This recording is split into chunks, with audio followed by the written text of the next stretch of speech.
Assalamualaikum warahmatullahi wabarakatuh. Baiklah, di sini saya akan menjelaskan tentang rencana reklamasi dan pasca tambang dalam pengelolaan lingkungan tambang.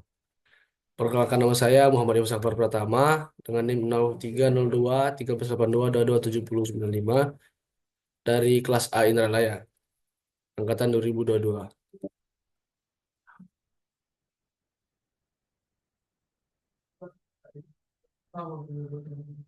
Baiklah, di sini reklamasi dan pasca tambang. Jadi di sini reklamasi dan pasca tambang merupakan upaya pemulihan lingkungan setelah kegiatan pertambangan selesai. Proses ini bertujuan untuk mengembalikan lahan bekas tambang agar dapat berfungsi secara optimal, baik secara ekosistem alami maupun untuk penggunaan lain seperti pertanian, kehutanan, atau pariwisata. Regulasi di Indonesia seperti Undang-Undang Nomor 3 Tahun 2020 dan PP Nomor 78 Tahun 2010 mewajibkan perusahaan tambang untuk melakukan reklamasi dan menyediakan jaminan pasca tambang guna mencegah degradasi lingkungan. Dengan perencanaan yang baik, reklamasi dapat mengurangi dampak negatif tambang dan menciptakan manfaat jangka panjang bagi masyarakat dan lingkungan sekitar. Tahapan-tahapan reklamasi tambang ini seperti berikut ada di pada gambar.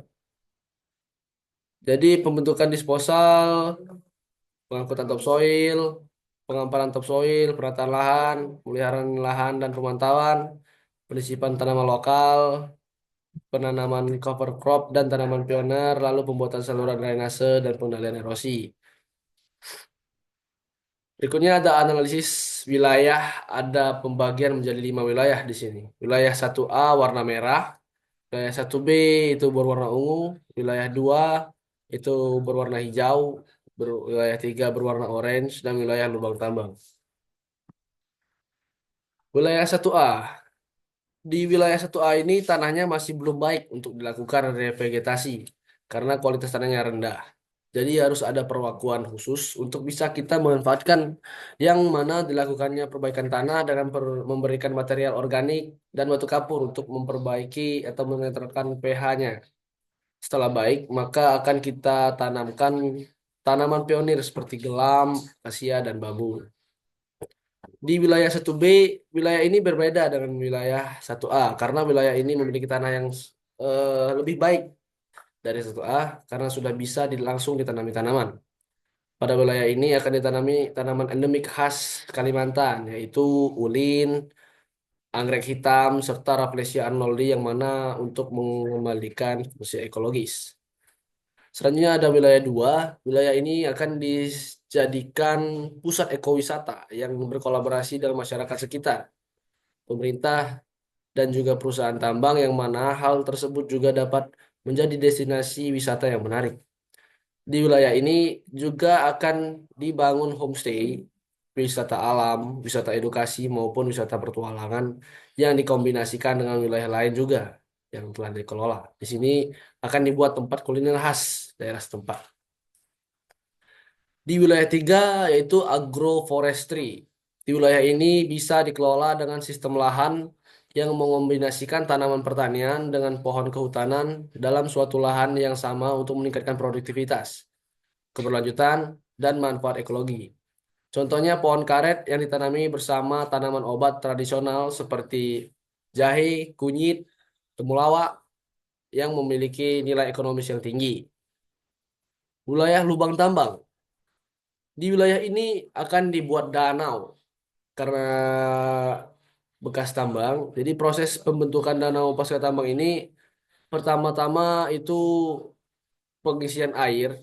Jadi lubang bekas tambang ini dibiarkan terisi air secara alami melalui hujan dan diisi dengan air sumber lain atau rembesan air tanah dan lain-lain.